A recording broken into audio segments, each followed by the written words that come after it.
Hi, good morning all from nature's flavours hub channel. ಇವತ್ತು ಬೆಳಿಗ್ಗೆ ಚಹಾ ಕುಡಿದು ಎಲ್ಲ ಆಯಿತು. ಮತ್ತು ನಾನು ಮತ್ತು ಅಮ್ಮ ಡಿಸೈಡ್ ಮಾಡಿದ್ವಿ ಇವತ್ತು ಮೆಣಸಿನ ಹುಡಿ ಸಾಂಬಾರು ಹುಡಿ ಪ್ರಿಪೇರ್ ಮಾಡುವ ಅಂತ. ಅಂದರೆ ನಮ್ಮದು 3 ತಿಂಗಳಿಗೆ ಹಾಗೆ ನಾವು ಪ್ರಿಪೇರ್ ಮಾಡಿ ಇಡ್ತೇವೆ. ಅದನ್ನೇ ಎಲ್ಲದಕ್ಕೂ ಯೂಸ್ ಮಾಡೋದು, ನಾನ್ ವೆಜ್ ಇರಲಿ ವೆಜ್ ಇರಲಿ ಎಲ್ಲದಕ್ಕೂ ಅದನ್ನೇ ಯೂಸ್ ಮಾಡೋದು ನಾವು. ಹಾಗೆ ಎಂತ ಮಾಡಿದ್ವಿ ಅಂದರೆ ಬೆಳಿಗ್ಗೆ ಎದ್ದಾಗ ಮೊದಲೇ ಪ್ಲ್ಯಾನ್ ಮಾಡಿದ್ವಿ ನಾವು ಮೊನ್ನೆಯಿಂದ. ಹಾಗೆ ಇವತ್ತು ಮಾಡುವ ಅಂತ ಹೇಳಿ ಎಲ್ಲ ರೆಡಿ ಮಾಡ್ತಾ ಇದ್ದೇವೆ. ಆಲ್ರೆಡಿ ಆಗಿದೆ, ಅಂದರೆ ಮೆಣಸು ಆ ಥರದ್ದೆಲ್ಲ ರೆಡಿ ಮಾಡಿ ಇಟ್ಟಿದ್ದೇವೆ. ಅಂದರೆ ಕೆಲವು ಇನ್ನೂ ಸಹ ಮಾಡಬೇಕಲ್ಲ, ಬೇವು ಸೊಪ್ಪು ಎಲ್ಲ. ಹಾಗೆ ಇನ್ನೂ ಅದರ ಪ್ಲ್ಯಾನ್ ಉಂಟು ಈಗ. ಹಾಗೆ ಹೊರಟುವಾಗ ನನಗೆ ಈ ಚಿಟ್ಟೆ ಒಂದು ಸಿಕ್ಕಿತು. ಹೀಗೆ ಹೋಗ್ತಾಯಿತ್ತು, ಚೆಂದ ಇತ್ತಲ್ಲ. ಹಾಗೆ ಇದು ಹೂವಿನ ಅಲ್ಲಿ ನೀರೆಲ್ಲ ಕೂತಿದ್ರಿಂದ ಆ ಚಿಟ್ಟೆ ಬಂದು ಅಲ್ಲೇ ಕೂತ್ಕೊಂಡಿತ್ತು. ಹಾಗೇ ನೋಡ್ತಾ ಸುಮ್ಮನೆ ನಿಂತಿದ್ದೆ. ಚೆಂದ ಇತ್ತು ಚಿಟ್ಟೆ ಅಲ್ವಾ. ಹಾಗೆ ಅಂದರೆ ಬೇವು ಸೊಪ್ಪಿಗೆ ಅಂತ ಹೋಗಲಿಕ್ಕೆ ಅಂತ ಹೋಗುವಾಗ ಈ ಚಿಟ್ಟೆ ಸಿಕ್ತು ನನಗೆ. ಅದಕ್ಕೆ ಈ ವಿಡಿಯೋನ ಇದರಲ್ಲಿ ಹಾಕಿದ್ದೇನೆ. ಬನ್ನಿ ಶುರು ಮಾಡುವ ಹಾಗಾದರೆ. ಈಗ ನಾವು ಸಾಂಬಾರು ಹುಡಿ ಮಾಡಲಿಕ್ಕೆ ಒಂದೊಂದನ್ನೇ ರೆಡಿ ಮಾಡಿಕೊಂಡು ಹೋಗುವ. ನಾವೀಗ ಇದು 1 kg ಊರಿನ ಮೆಣಸು ಮತ್ತು 2 kg ಕುಮಟೆ ಮೆಣಸನ್ನು ತೆಗೆದಿಟ್ಟಿದ್ದೇವೆ. ಈಗ ನಾವು ಫಸ್ಟಿಗೆ ಊರಿನ ಮೆಣಸನ್ನು ಬಿಸಿ ಮಾಡ್ತಾ ಇದ್ದೇವೆ. ಅದು ಲೋ ಫ್ಲೇಮಲ್ಲಿ ಇಟ್ಟು ಬಿಸಿ ಮಾಡ್ತಾ ಇರೋ, ಇಲ್ಲದ್ರೆ ಅದು ಕಪ್ಪಾಗ್ತದೆ. ಮೆಣಸನ್ನು ನಾವು ಎಷ್ಟು ಹೊತ್ತು ಉರಿತಾ ಇರ್ತೇವೆ ಅದನ್ನು ಅಷ್ಟು ಹೊತ್ತು ಸಹ ಅಲುಗಾಡಿಸ್ತಾ ಇರಬೇಕು, ಇಲ್ಲದ್ರೆ ಅದು ಕಪ್ಪಾಗ್ತದೆ. ಸದ್ಯಕ್ಕೆ ನಾವು ಈಗ 3 ತಿಂಗಳಿಗೆ ಮಾಡ್ತಾ ಇದ್ದೇವೆ. ಅಂದರೆ ನಾವೀಗ 3 ತಿಂಗಳು ಆಗೋವರೆಗೂ ಸಾಂಬಾರು ಹುಡಿ ಮಾಡ್ಕೊಳ್ಬೇಕು ಅಂತ ಅಂದ್ಕೊಂಡಿದ್ದೇವೆ. ಅದಕ್ಕೆ ನಾವು 1 kg ಅಷ್ಟು ಊರಿನ ಮೆಣಸು ಮತ್ತು 2 kg ಅಷ್ಟು ಕುಮಟೆ ಮೆಣಸನ್ನು ತಗೊಂಡಿದ್ದೇವೆ.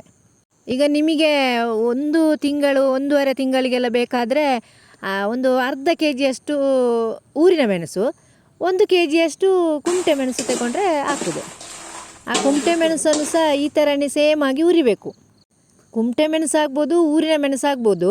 ಅದಕ್ಕೆ ಸ್ವಲ್ಪ ಎಣ್ಣೆ ಹಾಕಿ ಉರಿತಾ ಇರಬೇಕು, ಲೋ ಫ್ಲೇಮಲ್ಲಿ ಉರಿತಾ ಇರಬೇಕು. ಉರಿಯುವಾಗ ತುಂಬ ಜಾಗ್ರತೆಯಿಂದ ಅದನ್ನು ಉರಿಬೇಕು, ಇಲ್ಲದ್ರೆ ಅದು ಕಪ್ಪಾಗ್ತದೆ. ಕಪ್ಪಾದರೆ ಅದು ಹುಡಿ ಕಹಿಯಾಗಿರ್ತದೆ. ಅಂದರೆ ಸಾಂಬಾರು ಮಾಡುವಾಗ ನಮಗೆ ಏನಾಗ್ತದೆ ಅಂತಂದರೆ ಅದು ಕಹಿ ಆಗ್ತದೆ. ಜಾಸ್ತಿ ಹುರಿದಾಗ ಕಪ್ಪಾಗ್ತದಲ್ಲ, ಹಾಗೆ ಅದು ಲಾಸ್ಟಿಗೆ ಸಾಂಬಾರು ಹುಡಿ ಮೇಲೆ ಅದು ಎಫೆಕ್ಟ್ ಆಗ್ತದೆ. ಅದಕ್ಕೆ ಏನು ಮಾಡಬೇಕು ಅಂತಂದರೆ ಕರೆಕ್ಟಾಗಿ ಹುರಿಬೇಕು. ಈಗ ಫೈನಲ್ ಆಗಿದೆ, ಈ ಥರ ಆಗಬೇಕು. ಇದು ಹುರಿದಾದ್ಮೇಲೆ ಈ ಥರ ಬಂತು ಅಂತಂದರೆ ಇದು ಕರೆಕ್ಟಾಗಿ ಈಗ ಹುರಿದಾಗಿದೆ. ಹೀಗೆ ನಾವೇನು ಮಾಡಬೇಕು ಅಂತಂದರೆ ಸೇಮ್ ಪ್ರೊಸೀಜರ್ನ ನಾವು ಕುಮಟೆ ಮೆಣಸಿಗೆ ಕೂಡ ಮಾಡಬೇಕು. ಇದೀಗ ಕರೆಕ್ಟಾಗಿ ಹುರಿದಾಗಿದೆ, ಕರೆಕ್ಟಾಗಿ ನೋಡ್ಬೋದು ಈ ಥರ ಆಗಿದೆ. ಇದು ಕರೆಕ್ಟಾಗಿ ಆಗಿದೆ ಅಂತ ಅರ್ಥ. ನೆಕ್ಸ್ಟಿಗೆ ಏನು ಮಾಡಬೇಕು ಅಂತಂದರೆ ಈ 2 ಮೆಣಸು ನಾವು ಆಲ್ರೆಡಿ ಕುಮಟೆಯನ್ನು ಕೂಡ ಹಾಗೆ ಹುರಿದಿಟ್ಕೊಂಡಿದ್ದೇವೆ. ಏನು ಮಾಡಬೇಕು ಅಂತಂದರೆ ಬಿಸಿಲಿಗೆ ಹಾಕಬೇಕು. ಯಾಕಂತಂದರೆ ಅದು ಕರೆಕ್ಟಾಗಿ ಒಣಗಿದರೆ ಲಾಸ್ಟಿನ ಪುಡಿ ಕೂಡ ಅಷ್ಟೇ ಚಂದ ಪರಿಮಳ ಬರ್ತದೆ. ಅದಕ್ಕೆ ಏನು ಮಾಡಬೇಕು ಅಂತಂದರೆ ಮಾಡುವಾಗ ಕಟ್ಟಾಗಬೇಕು. ಅಂದರೆ ಲಾಸ್ಟಿಗೆ ಇದು 2 ಕೂಡ ಒಣಗಿಸ್ತೇವೆ. ಒಂದು ಬೆಳಿಗ್ಗೆ ಇಡ್ತಾ ಇದ್ದೇವೆ. ಈಗ ಬೆಳಿಗ್ಗೆನೇ ನಾವು ಶುರು ಮಾಡಿದ್ದೇವೆ, ಇದನ್ನು ಬೆಳಿಗ್ಗೆನೇ ಇಡ್ತಾ ಇದ್ದೇವೆ. ಒಂದು ಸಂಜೆ ಆಗುವಾಗ ಎಷ್ಟು ಬಿಸಿಲು ಉಂಟು ಅಷ್ಟು ಒಳ್ಳೆಯದು. ತುಂಬ ಬಿಸಿಲಿದ್ರೆ ತುಂಬಾ ಒಳ್ಳೆಯದಾಗ್ತದೆ. ಆ ಲಾಸ್ಟಿಗೆ ಏನಾಗ್ತದೆ ಅಂತಂದರೆ ಕಟ್ ಮಾಡುವಾಗ ನಿಮಗೆ ಕರೆಕ್ಟಾಗಿ ಕಟ್ ಆಗಬೇಕು. ಆಯಿತು ಅಂತಂದರೆ ಕರೆಕ್ಟ್ ಆಗಿದೆ ಅಂತ ಅರ್ಥ. ಮೆಣಸು ಈಗ ಎಲ್ಲ ಹುರಿದಿಟ್ಟು ಬಿಸಿಲಿಗೆಲ್ಲ ಹಾಕಿ ಆಯಿತು. ಈಗ ನೆಕ್ಸ್ಟಿಗೆ ನಾವು ಬೇವು ಸೊಪ್ಪನ್ನು ಹಾಕುವ ಅಂತೇಳಿ ಬಂದಿದ್ದೇವೆ. ಇದೀಗ ಬೇವು ಸೊಪ್ಪಿದ ಗಿಡ ಈಗ ಕಟ್ ಮಾಡ್ತಾ ಇದ್ದೇವೆ. ಬೇವು ಸೊಪ್ಪು ನೀವೆಷ್ಟು ಹಾಕ್ತೀರಿ ಅಷ್ಟು ಒಳ್ಳೆಯದು. ಅಂದರೆ ಬೇವು ಸೊಪ್ಪು ಎಷ್ಟು ತುಂಬ ಹಾಕ್ತೀರಾ ಅಷ್ಟು ನಿಮ್ಮದು ಪರಿಮಳ ಕೂಡ ಬರ್ತದೆ. ಆ ಹುಡಿ ಉಂಟಲ್ಲ ಅದು ತುಂಬ ಪರಿಮಳ ಬರ್ತದೆ. ಬೇವು ಸೊಪ್ಪಿನ ತುಂಬ ಉಪಯೋಗ ಸಹ ಉಂಟು. ಕೂದಲಿಗೆ ಒಳ್ಳೆಯದು, ಇಡೀ ಬಾಡಿಗೆ ಒಳ್ಳೆಯದು. ತುಂಬ ಎಣ್ಣೆಯಲ್ಲಿ ಯೂಸ್ ಮಾಡ್ತಾರೆ, ಎಲ್ಲದ್ರಲ್ಲಿ ಸಹ ಯೂಸ್ ಮಾಡ್ತಾರೆ.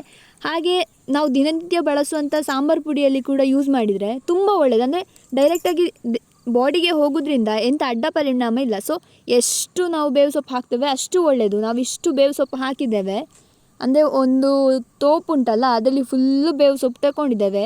ಹಾಕಿದಷ್ಟು ತುಂಬ ಒಳ್ಳೆಯದು, ಆ ಹುಡಿ ಅಷ್ಟೇ ಪರಿಮಳ ಬರ್ತದೆ. ಫಸ್ಟ್ ಆದಮೇಲೆ ಏನು ಮಾಡಬೇಕು ಅಂತಂದರೆ ಎಲ್ಲ ಕಲೆಕ್ಟ್ ಮಾಡಿದ್ದೇವೆ. ಈಗ ಚಂದಕ್ಕೆ ವಾಶ್ ಮಾಡಬೇಕು. ಯಾಕಂದರೆ ಏನಾದರೂ ಹುಳ ಏನಾದರೂ ಇದ್ದರೆ ಎಲ್ಲದನ್ನು ನಾವು ಈಗ ವಾಶ್ ಮಾಡಬೇಕು. ಅದರಲ್ಲಿ ಈಗ ಕಸ ಎಲ್ಲ ಇದ್ದದನ್ನು ತೆಗೆದು ಆಮೇಲೆ ವಾಶ್ ಮಾಡಬೇಕು. ಚಂದ ವಾಶ್ ಮಾಡಿ ಆದಮೇಲೆ ಅದನ್ನು ಮತ್ತೆ ಇದು ಮಾಡಬೇಕು. ಅದರಿಂದ ಸಪ್ರೇಟ್ ಮಾಡಿ ಆಯಲನ್ನೆಲ್ಲ ಕಲೆಕ್ಟ್ ಮಾಡಿ ಇಟ್ಕೊಳ್ಳೋದು ನಾವು. ಇದೀಗ ವಾಶ್ ಮಾಡೋದು. ಚಂದಕ್ಕೆ ಎಂಥ ಕಸ ಎಂತ ಇದ್ರೂ ಸಹ ತೆಗಿಬೇಕು.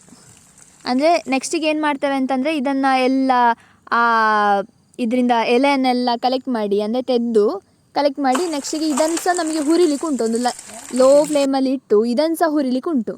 ಅದಕ್ಕಿಂತ ಮುಂಚೆ ನಾವೇನು ಮಾಡೋದಂದರೆ ಚೆಂದಕ್ಕೆ ಅದನ್ನು ವಾಶ್ ಮಾಡೋದು. ಚೆಂದಕ್ಕೆ ತೊಳೆದಾದ್ಮೇಲೆ ಲಾಸ್ಟಿಗೆ ಏನು ಮಾಡಬೇಕು ಅಂತಂದರೆ ಅದರಲ್ಲಿ ಎಂತಾದರೂ ನೀರೆಲ್ಲ ಇದ್ದರೆ ಅದನ್ನು ತೆಗೆದ್ರೆ ಆಯಿತು, ಅಂದರೆ ಸ್ವಲ್ಪ ಡ್ರೈ ಆಗಿದ್ದರೆ ಆಯಿತು. ನೆಕ್ಸ್ಟಿಗೆ ಏನು ಮಾಡಬೇಕು ಅಂತಂದರೆ ನಾವೀಗ ಬೇವು ಸೊಪ್ಪನ್ನೇ ಹುರಿಲಿಕ್ಕೆ ಆಗೋದಿಲ್ಲಲ್ಲ, ಅದಕ್ಕೆ ಕೊತ್ತಂಬರಿ ಒಟ್ಟಿಗೆ ಹುರಿಬೇಕು. ಅದಿಲ್ಲದ್ರೆ ತಲ ಹಿಡಿತದೆ. ಅದಕ್ಕೆ ಕೊತ್ತಂಬರಿ ಮಿಶ್ರ ಮಾಡಿ ಹುರಿದ್ರೆ ಒಳ್ಳೆಯದಾಗ್ತದೆ. ಈ 2 kg ಕುಮಟೆ ಮತ್ತು 1 kg ಊರಿನ ಮೆಣಸಿಗೆ ಒಂದು 3/4 kg ಕೊತ್ತಂಬರಿ ತಗೊಂಡಿದ್ದೇವೆ. ಅದು ಬೇವು ಸೊಪ್ಪಿನೊಟ್ಟಿಗೆ ಕೆಂಪಾಗೋಗಿ ಹುರಿಬೇಕು. ಅಂದರೆ ಅದೇ ಜಾಸ್ತಿ ಅದು ಸಹ ಕಪ್ಪಾಗಬಾರ್ದು. ಇದನ್ನು ಸಹ ನಾವೇನು ಮಾಡಿದ್ದೇವೆ ಅಂತಂದರೆ ಲೋ ಫ್ಲೇಮಲ್ಲೇ ಇಟ್ಟು ಹುರಿತಾ ಇರೋದು. ಈಗ ಲೋ ಫ್ಲೇಮಲ್ಲಿ ಇಟ್ಟು ಹುರಿದ್ರೆ ಅಂದರೆ ಕರೆಕ್ಟಾಗಿ ಒಂದು ಕನ್ಸಿಸ್ಟೆಂಟಾಗಿ ಅದು ಅಂದರೆ ಜಾಸ್ತಿ ಕಪ್ಪಾಗೋದಿಲ್ಲ, ಕರೆಕ್ಟಾಗಿ ಅದಾಗ್ತದೆ. ಅದಕ್ಕೋಸ್ಕರ ಲೋ ಫ್ಲೇಮಲ್ಲಿ ಇಟ್ಟು ಮಾಡಬೇಕು. ಯಾವುದೇ ಆದರೂ ಸಹ ಲೋ ಫ್ಲೇಮಲ್ಲಿ ಇಟ್ಟೇ ಮಾಡಬೇಕು. ಹೈ ಫ್ಲೇಮ್ ಇಟ್ಟರೆ ಅದು ಕಪ್ಪಾಗ್ತದೆ. ಕಪ್ಪಾದರೆ ಲಾಸ್ಟ್ ಹುಡಿ ಕಹಿ ಆಗ್ತದೆ. ಅದಕ್ಕೆ ಕರೆಕ್ಟಾಗಿ ಲೋ ಫ್ಲೇಮಲ್ಲೇ ಇಟ್ಟುಕೊಂಡು ಚೆಂದಕ್ಕೆ ಹುರಿಬೇಕು. ಅಂದರೆ ಲಾಸ್ಟಿಗೆ ಏನಾಗಬೇಕು ಅಂತಂದರೆ ಸ್ವಲ್ಪ ಕೆಂಪಾಗಬೇಕು. ಅದು ಪೂರ ಕೆಂಪಾಗುವ ತನಕ ನಾವೇನು ಮಾಡ್ತೇವೆ ಅಂತಂದರೆ ಇದನ್ನು ಹುರಿತೇವೆ.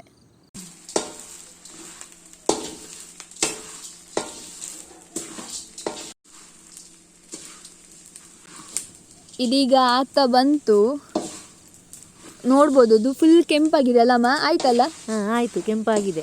ಇಷ್ಟೇ ಹುರಿಲಿಕ್ಕೆ, ಜಾಸ್ತಿ ಉರಿಬಾರ್ದು, ಅದು ಮತ್ತು ಕಪ್ಪಾಗ್ತದೆ. ನೋಡಿಕೊಳ್ಬೇಕು, ಅದು ತಲ ಹಿಡಿಲಿಕ್ಕೆ ಬಾರ್ದು. ಇದೀಗ ಆಯಿತು, ಕರೆಕ್ಟಾಗಿ ನೋಡ್ಬೋದು. ಸ್ವಲ್ಪ ಕೆಂಪಾಗಿದೆ, ಕರೆಕ್ಟಾಗಿ ಉಂಟು. ಇದೀಗ ಇಷ್ಟ ಆದರೆ ಆಯಿತು, ಇದನ್ನು ಹುರಿದಾಯಿತು. ಸ್ವಲ್ಪ ಒಂದು ಹಿಡಿಯಷ್ಟು ಮೆಂತೆ ಮಾತ್ರ ಸಾಕು, ಅದು ತುಂಬ ಹಾಕಿದರೆ ಕಹಿ ಆಗ್ತದೆ. ಅಂದರೆ ಸ್ವಲ್ಪ ಇರಬೇಕು, ಅಂದರೆ ಮೆಂತೆ ಅಲ್ಲ, ಜಾಸ್ತಿ ಹಾಕಿದರೂ ಅದು ಕಹಿ ಆಗ್ತದೆ. ಚಕ್ಕೆ ಇದೆಲ್ಲ ಒಂದು ನಮಗೆ ಬೇಕಾದಷ್ಟು, ತುಂಬ ಹಾಕಬಾರ್ದು. ಅದು ಸಾಂಬಾರ ಹುಡಿಯಲ್ಲಿ ಒಂಥರ ಸ್ಮೆಲ್ ಬರ್ತದೆ. ಮತ್ತು ಅಂದರೆ ಜಾಸ್ತಿ ಮಸಾಲೆಯೇ ಬರ್ತದೆ ಬಾಯಿಗೆ. ಇದು ಎಷ್ಟಮ್ಮ? ಇದು ಇಷ್ಟೇ, ಸ್ವಲ್ಪ ಹಾಕಿದರೆ ಆಯಿತು. ಅದು ಫ್ಲವರ್, ಇದು ಲವಂಗ. ಅಂದರೆ ಬೇಕಾದಷ್ಟು, ನಿಮಗೆ ಎಷ್ಟು ಬೇಕು ಅಷ್ಟು. ಸ್ವಲ್ಪ ಏಲಕ್ಕಿ ಹಾಕೋದು, ಅಂದರೆ ಸ್ವಲ್ಪ ಸಾಕು, ಅದಕ್ಕೆ ಅಷ್ಟಿಷ್ಟು ಅಂತ ಏನಿಲ್ಲ, ಸ್ವಲ್ಪ ಹಾಕಿದರೆ ಸಾಕು. ಇದು ಬಡ್ಸೊಪ್ಪು ಸ್ವಲ್ಪ ಹಾಕೋದು, ಇಲ್ಲ ಸ್ವಲ್ಪ ಪರಿಮಳ ಬರಲಿಕ್ಕೆ ಅಂತ. ಒಂದು ಜಾಯಿಕಾಯಿ ಹಾಕಬೇಕು, ಮತ್ತು ಕಾಳುಮೆಣಸು ಸ್ವಲ್ಪ ಹಾಕಬೇಕು. ಒಂದು ಹಿಡಿಯಷ್ಟು ಕಾಳುಮೆಣಸು ಹಾಕಬೇಕು. ಒಂದು ಅಂದಾಜು ಸಾಸಿವೆ ಹಾಕಬೇಕು. ಇದೀಗ ಜೀರಿಗೆ ಎಷ್ಟು ತಗೊಂಡಿದ್ದೀರಿ ಅಮ್ಮ? ಜೀರಿಗೆ ನಾನು ಒಂದು 1/4 kg ಜೀರಿಗೆ ತಗೊಂಡಿದ್ದೇನೆ. ಇಷ್ಟಕ್ಕೆ 3/4 kg ಕೊತ್ತಂಬರಿಗೆ 1/4 kg ಅಷ್ಟು ಜೀರಿಗೆ ತಗೊಂಡಿದ್ದೇನೆ. 1/4 kg ತಗೊಂಡು ಒಂದಷ್ಟು ಈಗ ಇನ್ನು ಎಲ್ಲ ಹಾಕಿ ಹುರಿಯೋದಾ? ಹುರಿಯೋದು, ಅದನ್ನು ಒಟ್ಟಿಗೆ ಹುರಿಯೋದು. ಅಂದರೆ ಇದು ಜೀರಿಗೆ ಎಲ್ಲ ಬೇಗ ಹುರಿಲಿಕ್ಕೆ ಆಗ್ತದಲ್ಲ, ಸ್ಲೋ ಅಲ್ಲಿ ಇಟ್ಟು ಹುರಿಬೇಕು. ಅಂದರೆ ಎಲ್ಲ ಒಟ್ಟಿಗೆ ಹಾಕಿ ಹುರಿದ್ರೆ ಆಯಿತು, ಕರೆಕ್ಟ್ ಆಗ್ತದೆ. ಕೆಂಪಾದರೆ ಆಯಿತು. ಇದಕ್ಕೆ ಎಣ್ಣೆ ಹಾಕ್ಲಿಕ್ಕಿಲ್ವಾ ಅಮ್ಮ? ಎಣ್ಣೆ ಹಾಕಲಿಕ್ಕೆ ಉಂಟು, ಸ್ವಲ್ಪ ಎಣ್ಣೆ ಹಾಕಬೇಕು. ತುಂಬ ಹಾಕಬಾರ್ದು, ಅದಂದರೆ ಹುಡಿಯೆಲ್ಲ ತುಂಬ ಸಮಯ ಇಡುವಂಥದ್ದಲ್ಲ, ಹಾಗೆ ತುಂಬ ಹಾಕಬಾರ್ದು. ಹಾಗೆ ಸ್ವಲ್ಪ ಎಣ್ಣೆ ಹಾಕಿ ಮತ್ತೆ ಹುರಿಯೋದು ಅದನ್ನು ಸಹ. ಹಾಗೆ ಒಂದು ಸ್ವಲ್ಪ ಲೈಟ್ ಕೆಂಪಾದರೆ ಆಯ್ತಮ್ಮ? ಲೈಟ್ ಕೆಂಪಾದರೆ ಸಾಕು. ಲೈಟ್ ಕೆಂಪಾಗುವ ತನಕ ಹುರಿದಾಯ್ತು. ಇದು ಕೂಡ ಸೇಮ್ ಹಾಗೆ ಲೋ ಫ್ಲೇಮಲ್ಲಿ ಇಟ್ಟೇ ಹುರಿಯೋದು. ಇದನ್ನು ಸಹ ಜಾಸ್ತಿ ಹೈ ಫ್ಲೇಮಲ್ಲಿ ಇಡಲಿಕ್ಕಿಲ್ಲ, ಲೋ ಫ್ಲೇಮೇ. ಇದು ಕೂಡ ಸಾಧಾರಣ ಅಂದಾಜು ಚೂರು ಕೆಂಪಾಗ್ತದಲ್ಲ, ಆ ಕೆಂಪಾಗುವ ತನಕ ಅದನ್ನು ಹುರಿತಾ ಇದ್ರೆ ಆಯಿತು. ಇದು ಮಸಾಲೆದು ಸಿಗ್ತದೆ, ಮಸಾಲೆ ಅಂತ ಹೇಳಿದರೆ ಎಲ್ಲ ಪ್ಯಾಕೆಟ್ ಸಿಗ್ತದಲ್ಲ, ಅದನ್ನೇ ಎಲ್ಲ ಹಾಕಿದಾಯ್ತು ಒಂದು ಅಂದಾಜಿಗೆ. ತುಂಬ ಹಾಕೋದು ಬೇಡ, ತುಂಬ ಹಾಕಿದರೆ ಎಲ್ಲ ಸಾಂಬಾರಿಗೆ ಒಳ್ಳೆಯದಾಗೋದಿಲ್ಲ. ಈಗ ತರಕಾರಿ ಅಂತ ತಗೊಂಡ್ರೆ ಅದಕ್ಕೆ ತುಂಬ ಸಾಂಬಾರು ಹುಡಿ ಎಲ್ಲ ಹಾಕಿದರೆ ಅಷ್ಟು ಒಳ್ಳೆಯದಾಗೋದಿಲ್ಲ, ಅಂದರೆ ಒಂಥರ ಮಸಾಲೆ ಥರ ಬರ್ತದೆ. ಅದಕ್ಕೆ ಈಗ ನಾನ್ ವೆಜ್ ಇರಲಿ ವೆಜ್ ಇರಲಿ ಎಲ್ಲ ಸಾಂಬಾರಿಗೆ ಸಹ ಇದಾಗ್ತದೆ. ಅದಕ್ಕೆ ಮಸಾಲೆ ಒಂದು ಸ್ವಲ್ಪ ಲಿಮಿಟೆಡ್ ಹಾಕಿದರೆ ಆಯಿತು, ತುಂಬ ಹಾಕಬೇಕು ಅಂತಿಲ್ಲ, ಅದೇ ಬರ್ತದೆ. ಆಯಿತು, ಇದೀಗ ಕಂಪ್ಲೀಟ್ ಆಯಿತು ಅಷ್ಟೇ. ಇದನ್ನು ಇನ್ನು ನೆಕ್ಸ್ಟ್ ಇದನ್ನು ಸಹ ಸೇಮ್. ಆಗ ಮೆಣಸು ಬಿಸಿಲಿಗೆ ಹಾಕಿ ಬಂದ್ವಿ. ಈಗ ಇನ್ನು ಇದನ್ನು ಮಸಾಲೆ ಏನು ರೆಡಿ ಮಾಡಿ ಇಟ್ಕೊಂಡಿದ್ದೇವೆ ಇದನ್ನು ಸಹ ಒಣಗಲಿಕ್ಕೆ ಹಾಕುವ.